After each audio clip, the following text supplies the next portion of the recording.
and some of you won't, but I remember the Biafra crisis. If you're a certain vintage, you will recall it. Pictures of emaciated, starving, close-to-death children, babies in some instances.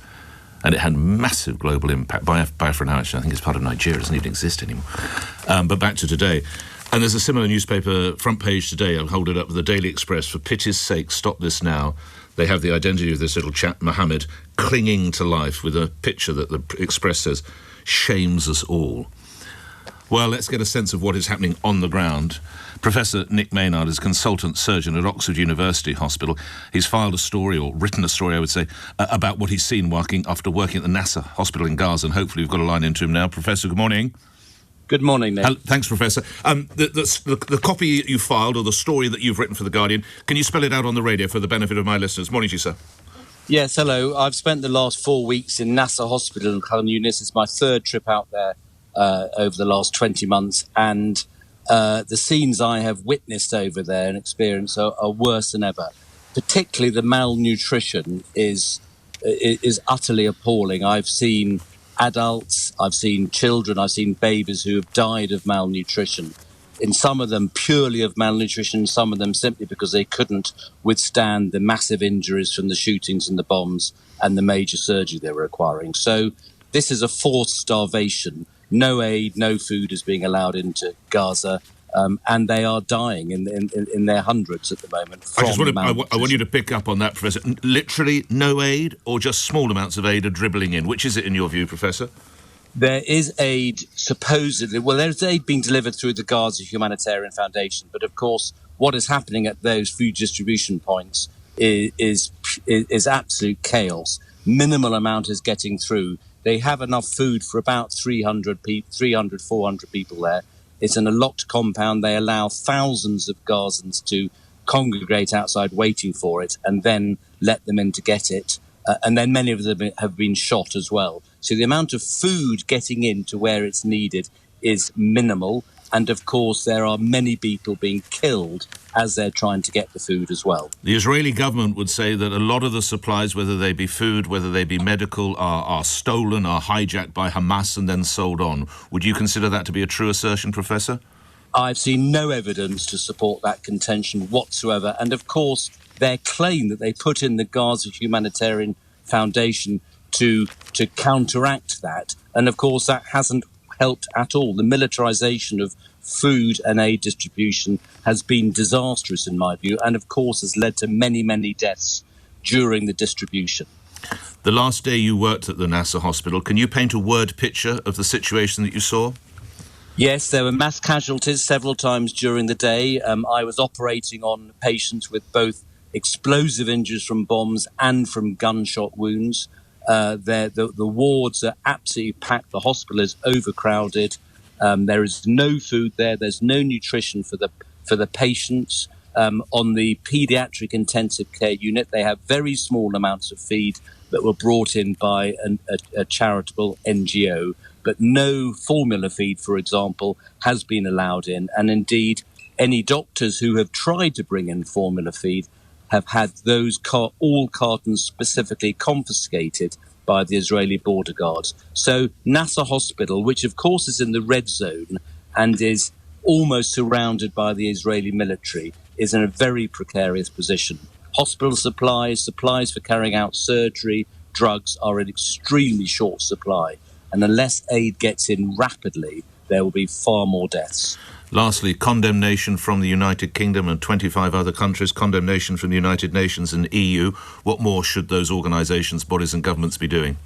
Well, we welcome those words, but we need far more than words. We need actions. And of course, our government, other governments are not taking actions to stop what is happening in Gaza. So we need actions, not words.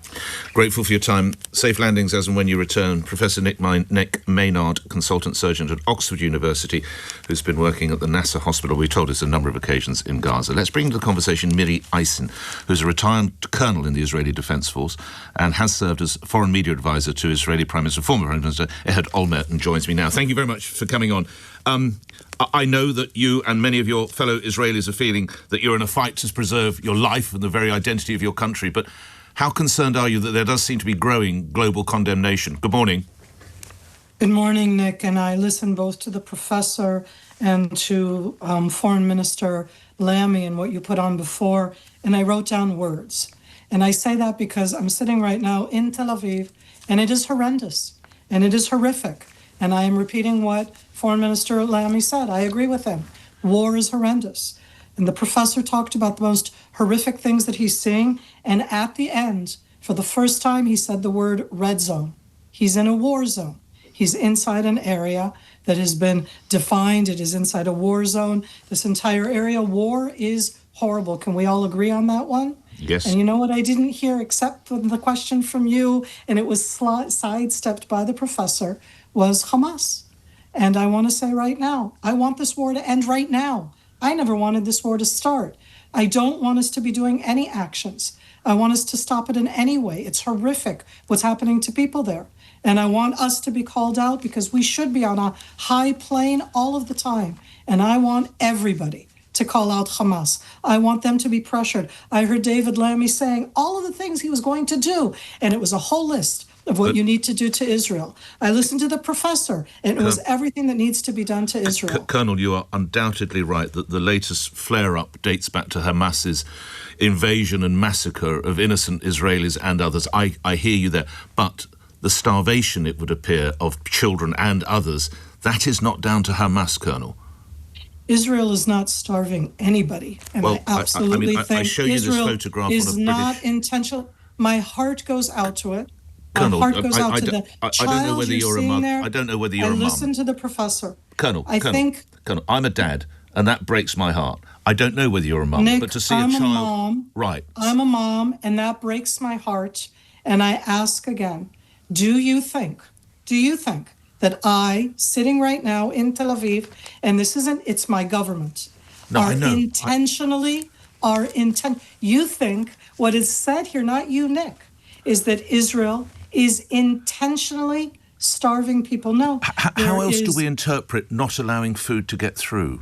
But not allowed, the food is allowed through. The question here is, again, what Hamas does inside the Gaza Strip. This is inside areas where we're talking about the different red zones, by the way. Mm-hmm. The term itself is because those are areas that Israel has said up front to save people's lives, to leave them, to go to safer areas. It is a war zone. None of it is happy.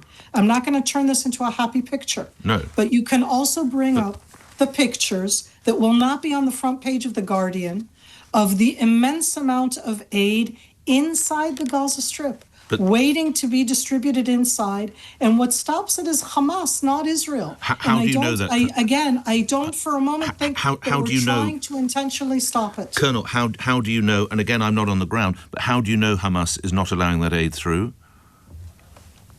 In the same way that the professor who was in Nasser Hospital and then described events that he wasn't at, I can too, sitting in Tel Aviv, describe events that I was not at, you were not at, no, and I the professor appreciate was you're not closer at. than I. But lastly, if we come to, and how we started this conversation, Colonel, and I'm grateful for your time, there are now organisations such as the United Nations, the European Union, there are charities such as Save the Children, Médecins Sans Frontières. They are all condemning the actions of Israel. They can't all be wrong, can they? I'm going to step back for a moment and say that I've been listening for the last year, 9 months, and 12 days. I want to remind you, 649 days from day one, Nick, to the entire international community, telling us about starvation in October 2023, and in December 2023, and in January 2024. And that doesn't make it any better. I don't want the starvation, and that picture absolutely tears us apart.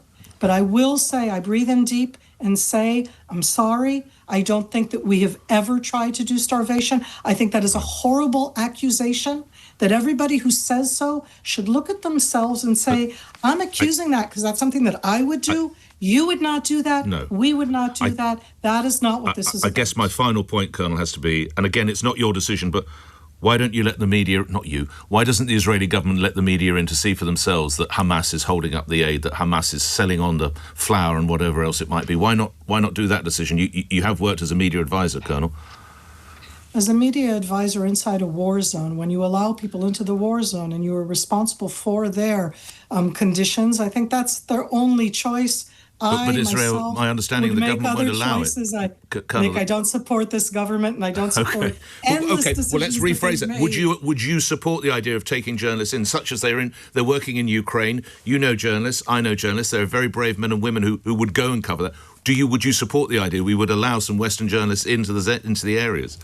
I would. I absolutely think that there's nothing to gain by not having journalists there.